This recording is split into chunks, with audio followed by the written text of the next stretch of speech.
Katie's season of The Bachelorette is off to a wild start, and we're breaking down everything fans can expect in week 3. Hey guys, welcome back to another Share News from Home. We are so excited to talk all things Katie, but before we get into it, if you're new here, be sure to subscribe to our channel and ring the bell so you don't miss out on any future videos. As always, I am your host, Fiona Zaring, joined by the wonderful Zachary Reality and Hibba Berry.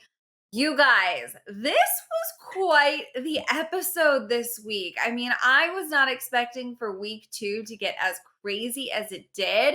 Before we talk week 3, Zachary, I gotta know your thoughts on tonight's episode. This episode was crazy because there was all of this drama that emerged out of nowhere. We didn't really see any drama on night 1, maybe a little tiff between 2 of the guys, but on week 2, we got a lot of drama between Aaron and Cody and then Karl at the end, but we also got a really amazing connection between Greg and Katie, and also Andrew is one of my new favorites on the show. So far I really liked this episode. I felt entertained and I felt invested in the love story. What about you, Hibba? I agree as well. This was a roller coaster of an episode. There's no denying that. And I mean, man, this season really kicked off with a start. I mean, we're getting right into the drama right away. I mean, Katie, again, no nonsense. Katie is here confronting the guys, asking for names. Of course, we'll dive into it a little bit deeper later on. But man, like this was just a lot. We got all of it. We got the good, bad, the ugly, a lot of the drama on the side of it. So I'm just excited to go deeper and talk about it with you guys and dissect everything. Yeah, so again, I mean, week 2 was crazy, but it looks like next week is going to be just as crazy, if not crazier. You guys, we're going to dive into the trailer and really break it down piece by piece. We're going to try to pull out as many clues as we can, maybe get some clarity. There's a lot to unpack, honestly, so let's just dive right in, picking up where we left off with Karl, because I think all of us want answers as to what the heck he was thinking this week. Let's check out this clip.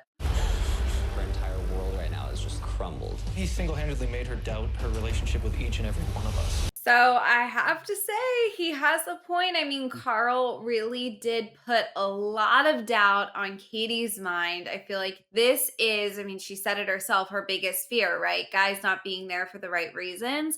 Hibba, what do you think his motivation was? And do you even believe him? Do you trust Karl at this point? I think he was trying to play the hero as far as coming to Katie and trying to warn her and planting this seed of insecurity that there's possibly guys not here for the right intentions. And of course, when Katie went to ask him, you don't have to give me names, but can you give me an example? Give me some sort of idea, whether it's vague or not, just give me something that I can kind of work with to kind of, do her own investigating. And when she posed that question, he came up with absolutely nothing. And it was just kind of like a shrug of the shoulders, like, sorry, you're going to have to figure it out on yourself, by yourself. So I think the way he went about it just shows that he has no credibility to even what he's talking about. He can't even back it up. And that, of course, made poor Katie spiral because now she's insecure. Now this seed has been planted that basically all these guys are a big question mark now, whether or not even the front runners like Greg could possibly be in there for the wrong reasons. So it's just doubt casted over her overall. And I just think it's such a messy situation to be in. And like Connor mentioned, he made a great point. Katie's now doubting every single relationship that she's made with all these people and all the progress she's made during this journey. So, I mean, this is just such a difficult position to be put in. And I think all the guys just have to team up together and really prove to Katie that Karl is the one, here trying to mix things up and cause all this drama. So it's going to be interesting to see how it kind of, plays out. But, oh man, like what a mess. What an absolute mess. Seriously, Karl is so shady. Like, what was the point of even bringing it up to Katie if you weren't going to provide facts and evidence? I mean, I have respect for him that at least he owned up to it and told the rest of the guys in the group setting that he was the one that put the doubt in Katie's mind. But then it's the point, and then they're all coming at Karl. He's totally exiled himself in the mansion or in the hotel, and nobody wants to be his friends now. I mean, Karl literally messed up, and he is now like the villain of the show. And I don't really like Karl anymore. Yeah, I mean, here's the thing. It's really tough to be this person. And we've talked about this a lot. Sometimes you can bring something to the lead's attention like Aaron did and it works out for you, right? But other Right. times you end up shooting yourself in the foot too. And I'm not sure that that's not what Karl did here. Certainly created immediate tension throughout the house. Not only did I think it create, mistrust for Katie, I think the guys are starting to look around and have some, suspicions of their own. He really did shake things up. It looks like this early on, that house might already be completely in shambles. And the guys say that in this next clip. Let's check it out. We have to live in this house together, but the house is broken. This is a bad person. I'm done with him. I'm done with him. You're gonna have to trust me. So the house is broken. How can the house already be broken? I mean, I feel like we keep meeting really great guys as Katie's meeting them, yet somehow we're already here. I mean, Zachary, does this surprise you? I feel like in this group setting, just one person saying one thing can really set off this domino effect and mess up the entire vibe of the house. I feel like we saw it on last season, on Matt James's season. All of the girls were spiraling out of control and it became very toxic very quickly. And the same thing could happen on The Bachelorette. Karl really set off this bomb with no validity. He threw everyone under the bus because he was so vague. And now everyone is just so upset and paranoid that Karl might have been talking about them and trying to make them look bad. And side note, Nick Viall is coming back to our TV screens. He's making an episode appearance. I am so excited. He was one of my favorite bachelors of all time. And I really think a lot of people thought Nick might be the new Chris Harrison, even to host BIP or something. So the fact that he's even here is a good sign that we're going to get more of Nick, because no one has more experience on this show than Nick. Failed experience, but experience. That is definitely true. Hiba, do you think he's there to, I believe he tells her to trust him. What do you think he's there to do? I mean, definitely that quote could have been taken out of context. That's why every single time I watch these promos, it's like going with the fine-tooth brush or comb, just trying to see where all these jump cuts are and does the background match the background that Katie, was at, or vice versa with the contestants. So I think here it's just probably going to be in a moment where he gives advice to Katie and maybe just gives her the male perspective this time, because we don't have that so far in the show. So I think he'll do a great job and always delivers. And again, he has experience, and he can back it up, unlike Karl that can't. So I think this will be a fun, nice moment here and reassuring to Katie. Yeah, I certainly hope so. This week in episode 2, we saw Thomas take, a positive step forward, make some moves with Katie. But in this promo, it looks like the tide may be turning for Thomas already. Let's check out what's next for him. Thomas is some sort of manipulative psychopath. I feel such a strong pull to you. Have you ever thought maybe I could end up being the Bachelor? Okay, so I wasn't sure if I would like Aaron. I couldn't tell if he was a pot stirrer, what his intentions were, but there's something about Thomas is a manipulative psychopath, that quote, that just makes me laugh and totally makes me like Aaron. I honestly kind of see this. I feel like watching him week 1, I got those tingly feelings that he was a little too smooth, that maybe there was just a little something under the surface. Does this add up to you, Hiba, that Thomas may be not everything he seems? I've always had a question mark on Thomas, and especially during the interactions that he had with Katie this episode, specifically for just week 2, it was so vague, the conversations that they would have, and they just kept saying, I feel this connection, I feel this connection. Neither of them have spoken about their family, themselves, what they do for a living, their friends, nothing deep, and they're just talking about surface level things, and they already have this deep connection, and I just think because it's, Thomas, he's a tall, good-looking guy, and that's Katie, that's just kind of what she's maybe blinded by at the moment. And of course, Thomas can say, what he wants to Katie as well, being blinded by her too, vice versa. And I just don't see anything genuine here. I just think it's surface level. I just think it's based off of attraction. And as far as him being a little cuckoo crazy, that can maybe explain why he hasn't said anything about himself. But again, we're just gonna have to keep watching this and see, the more camera time he gets, the audience can maybe feel him out a little bit more. But it's just interesting. It seems like Aaron just has all the intel on all these guys for some reason. He has this third sense of who they really truly are. And Aaron, he got rid of Cody, so he was kind of right about that. So let's see if he's right about Thomas. Yeah, it's going to definitely be interesting Zachary, I feel like that question, have you ever considered, being the bachelor, or however they worded it, that's pretty direct. And to get to such a blunt Mhm. moment where you just put that out there and ask the question, I'm really curious what Thomas has been doing or saying behind the scenes. It seems a little odd. Well, he's been doing something to be called a manipulative psychopath and to be put in question if he's only here to be the bachelor. Guys, we need that on a t-shirt. A manipulative psychopath. Like, or was it sociopath? Like either or, Either I'm way. dying. Interchangeable. But yeah, interchangeable. They also look so much alike, Thomas and Aaron. I literally can't even tell the difference between them. But Aaron thinks that he is like calling the shots. He's getting rid of Cody. Thomas is his next target. Like Aaron is honestly the real villain here, in my opinion, because he keeps on going after all these guys instead of focusing on his connection with Katie. And for Thomas to be already in the hot seat, though, he's obviously not super liked by a lot of the guys either. And why would he admit that he was here to be the bachelor, or if that was even a thought in his mind, especially on week 3? Like, you haven't even made it to like week 4 or 5, halfway through the season. You haven't even made it to hometowns yet, and you already think you're going to be the bachelor, Thomas?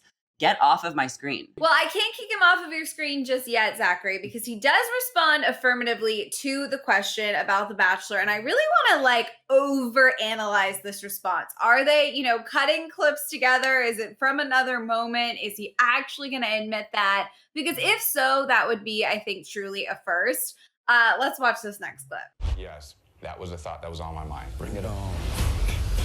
Okay, Wow. so Hiba, is this creative editing or is he gonna say that? Because I literally, if he says that, will throw my remote at the TV. Like, who does that? That is so dumb. This is really interesting because it doesn't seem like Thomas is actually looking at Aaron in the room as if he's like, answering that question. So I'm going to just take a stab at it, give him still a little bit benefit of the doubt and say this was taken out of context. It could have been maybe he was talking about Katie, not necessarily answering that question of him possibly being the bachelor. I'm just trying to, really investigate, where he's looking, who he's looking at. And I believe Aaron wasn't there. As far as where has his head turned. So I'm just gonna say this is taken out of context, just to not fall in the Bachelor producers' trap of like believing that he basically admitted to wanting to be the Bachelor. That's my guess. Do you agree, Zachary? What are your thoughts here? Well, I think that Karl actually was probably talking about Thomas, because you can see Karl is getting heated. He's ready to fight. So I think Karl was actually the one who finally brought it up and said that he was talking about Thomas. We know that Karl was talking about someone. So I don't necessarily know if it has anything to do with Aaron, but now it seems like Thomas is in the hot seat and all the guys are kind of rallying up to get at him. There must have been a conversation about wanting to be the bachelor that Karl overheard, and that is probably why he brought up the rumor to Katie, because that's kind of what I'm getting here, because it doesn't seem like Karl would bring that up out of nowhere, and Thomas looks like he's in the hot seat. So I think I'm now team Karl, because I just love to pick a team. Wow. Yeah. See, this is what's so interesting to me because I feel like a lot of the guys, of course, are going to be on red alert right now because let's face it, in this day and age, you know what's going to happen when you go on this show, right? You know that you're going to walk away from this if you're well liked with a new audience, with a built-in career as an influencer. And of course, they all know that if they don't find love with Katie, but if America likes them a lot, maybe they'll get to be the Bachelor, right? Like, you would have to be living under a rock, plucked from society, and dumped into this bubble to not know that all of that was on the table. So I think a lot of the guys are probably going to be really on edge to find and convict, whoever it was that Karl was talking about, so that they can kind of relieve their own consciences and move forward with Katie without fearing that, the finger could be pointed at them next. So it's going to be really interesting. I have a feeling this is going to be an ongoing issue throughout the season, especially just seeing how upset Katie was about it right from the get-go. This is definitely a storyline to watch, but we are going to move on because it looks like Michael is going to be our next one-on-one date. And it also looks like it might not end very well. Let's watch this next clip. I'm overwhelmed with what our love can be. There's a real woman's life that's in the balance. Okay, so this reminds me of the clip that they showed of Rachel and Matt. What was it? The skydiving crash or whatever Right. they did. I mean, my heart just jumps into my stomach this looks like someone's gonna get hurt. I mean, why do they keep putting them in these positions? I think Katie's the one driving. Like, this is so stressful to me. I don't know. I think I might have to close my eyes when this happens, Zachary. What are your thoughts? Yeah, I hope that they have helmets on, because they're literally flipping over and they're not gonna be okay. Okay, I'm glad that they have helmets on because this looks dangerous. It's like so dangerous, but I'm glad that Michael is getting the date because he didn't get a group date this week. And Katie said that she was very, confident in the connection that she had with him. So I'm glad that he's getting the date. I'm sure that they're gonna bond. They had the champagne and the picnic. I actually think that he is going to become a front runner and go very far because I knew how much Katie liked him on, this week's episode. But I'm worried for their safety if they're gonna get hurt. I hope that The Bachelor has good insurance. Hiba, what do you think about this date? This is very frightening. I'm kind of happy that Katie's the one driving because if it was Michael and they flipped over, it would kind of make him look bad, to be honest. But of Yeah. course, hoping that they're okay and safe, first of all. But I think because it's Katie, Michael kind of, gets away with it, of course, coming out of it, hopefully not injured. But yeah, this definitely reminded me of the time when Matt James and Bree, I believe, went on the ATVs and they flipped Rachel. over, but that was like more of a fun moment. And then, of course, Matt and then Rachel when they went skydiving. So that whole disaster, of course, no one was crazy injured. So hopefully this is also another instance where they don't get injured. But yeah, we're just going to have to wait and see. Hopefully, again, ambulance is on the side in case of anything. You know what's so funny is they love a good ambulance moment in the promo. They love to Always. make us think that someone's being rushed to the hospital, and they chose to not do that here. So that aside, definitely hope everyone is okay. We've seen, I think, with that full season promo, plenty of clips of them both looking fine. So hopefully it's much more dramatic visually than it actually was. Zachary, you pointed out how Katie didn't give Michael any date this week and how she's now giving him one here. I feel like she's really just being strategic, and that's not something that I always feel with every bachelor, bachelorette. Sometimes I'm like, what on earth is the game plan here? So that'll be something interesting to continue to watch, like how she sort of structures who gets what time when. Speaking of someone who did get a decent amount of attention so far in her season, just in these first 2 episodes, we have Connor, of course, Connor the cat man. And it looks like he might get himself into some trouble this week. Let's take a look. It's a bad thing that I did. Is his word against the entire house? Oh my God.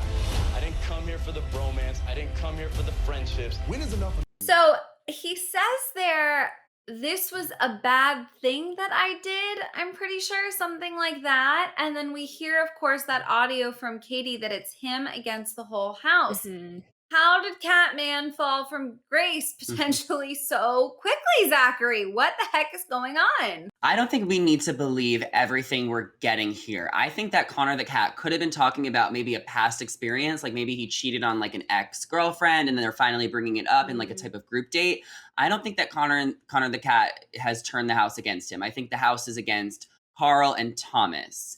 So I'm team Connor the cat. I don't know Connor without the cat. So, Hiba, do you think that maybe that Katie audio could have been about Karl then? It's the house against him. Does that maybe add up a little bit more? Yeah, that's exactly what I was going to say. Because Katie can be talking about anybody, and then we can visually see somebody else, that it could possibly be about. And I think this was the case. I think it was 100% still about Karl. And then Connor, again, could have been like something that was taken out of context for him, of like a little innocent story or something. They always love these little sound bites that may sound controversial when they're, isolated and edited. So I think this is just another editing trick that they always pull. Well, I certainly hope so. And you're right. We have seen tricks like this before. If you remember, think back to Tayshia's season, there was a clip that they kept using of Zach basically admitting to cheating. And I don't remember all the details, you guys, but it was like on his middle school girlfriend or something. He like hugged another girl. I don't know. The moral of the story was it was very PG, right? And they had us thinking that Zach was going to admit that he like broke up with his, wife at the altar. So definitely they take some creative liberties here just to keep us all on our toes. I love that we are all united in trying to give Connor the cat the benefit of the doubt at this point. If this turns out to be the other way, you guys, we're going to be very, very let down. But let's get back to Karl, because I think the question is Is Karl our villain, or is he somehow misunderstood and gonna redeem himself next week? Let's watch this final clip. If you want to come at me, come at me. I don't give a I don't even know what happens next. mic drop. Boom. It's Oh, I'm just sounds- so yeah. not charmed by all of these sound bites, I think is the best way I can sum up Karl. I wasn't charmed by his conversation with Katie. I didn't feel inclined to believe him. She's already doubting it, you know, from what we saw this week. All of the sound bites we've gotten from this teaser here don't really add to his case for me. But I guess there's still room for him to turn it around. Zachary, do you think he's going to be our villain or just, you know, misunderstood? I mean, the whole mic drop, I mean, he took a page out of Bibiana's book from Colton's season. She was famous for that line when she said, mic drop. So I'm like, Karl, how long have you been watching the show? If you're going to, you know, copy people's lines that they're famous lines they've done on the show a few years ago. But it looks like in this teaser, everyone is crying. We saw Hunter cry, a few other people cry. Katie was crying, like everyone was crying. So I don't know what happened in the house to set off this domino chain reaction, but it was Karl, from what we know to believe on this week's episode, because that's what happened when the show ended. See, you could see Hunter crying. Everyone is crying. So the show is only getting more dramatic. Courtney is sweating. I am just really looking forward to this train wreck. As long as Greg is okay, that's all that really matters. Hippo, what are your thoughts? Exactly. I mean, where there's smoke, there's fire. And honestly, post Karl's, bomb that he dropped, even the thought process of how he wanted to get time with Katie, it just seems so forced. And I get he's motivated to want to get that time with her to form that connection and that bond, but it just seems so calculated and just not genuine and just so forced and just very uncomfortable and kind of cringy. And he was just trying too hard, and it didn't seem like it was kind of like effortless like it is with Greg and with Michael and some of the other guys. So I think just from the beginning, he's also had a very big question mark for me, as far as who he is and who he's gonna play out to be. So I feel like it's easy to pin the villain kind of card and role on him. And honestly, he's kind of doing the damage himself. So there's not really anything for us to kind of, identify, because it seems like he's taking on the villain role himself. And again, not providing any examples or any credibility to any claims that he makes. So I think he kind of just put it on himself, to be honest. So we're just going to, again, have to watch that train wreck happen. Yeah, we certainly will. Well, you guys, based on all of these clips, if you had to make one like main prediction for Ooh. next week, what would you predict, Zachary? I think Thomas is going to get put in the hot seat. I think Katie is going to have some serious questions for him, because it seems like he was the one that Karl was talking about when he said that someone might not be here for the right reasons. I think that Michael and Katie will survive their car crash. I'm praying and hoping. And I think that they're going to form a really deep connection, and he's going to become a front runner. And I also feel like Andrew S. is going to become a front runner. He got the group date rose this week. Him and Katie are really hitting it off. So I think that she's going to develop a really strong connection and stronger feelings for him. All right. Well, honestly, I have to say, I'm pretty sure I agreed with literally all of that. What about you, Hippo? Do you have any predictions? Pretty much the same thing. I've always had my eye on Michael, and especially Connor, Catsuit Man. I just think they hit it off so well for the first day. And I think they are going to be, alongside Greg, one of the front runners, one of the top contenders. And we're going to have like the drama on the side, of course, with Thomas and Karl and Aaron as well, tossed in there. And I think that's kind of what's going to hopefully be solved week 3, some, more tension, and hopefully probably Katie is going to go through and kind of reevaluate her relationship with these guys and just really see what the genuine intention is, and try to, maybe sniff out if there's some transparency with these guys not being genuine. Of course, of her being paranoid and insecure with what Karl told her. So I think it's just going to be a big mess, and it's probably going to maybe blow up in Karl and Thomas's face, but who will it be for sure? We don't know, but I think both of them will be in trouble for sure. Well, I love those predictions. You guys, that's everything we have based on this trailer for now. We want to know your predictions. What stood out to you in this trailer? What do you think is coming in week 3? Let us know down in the comments. And of course, if you're not already subscribed to our channel, make sure you do. Make sure you ring the bell, because we're going to be keeping you updated on Katie's season 24/7. As always, I am your host, Fiona Zaring, joined by the lovely Zachary Reality and Hiba Berry. If you want to come say hi, check out our socials. They are on the screen right now. Thank you guys so much for watching, and we will see you next time. Bye. Bye.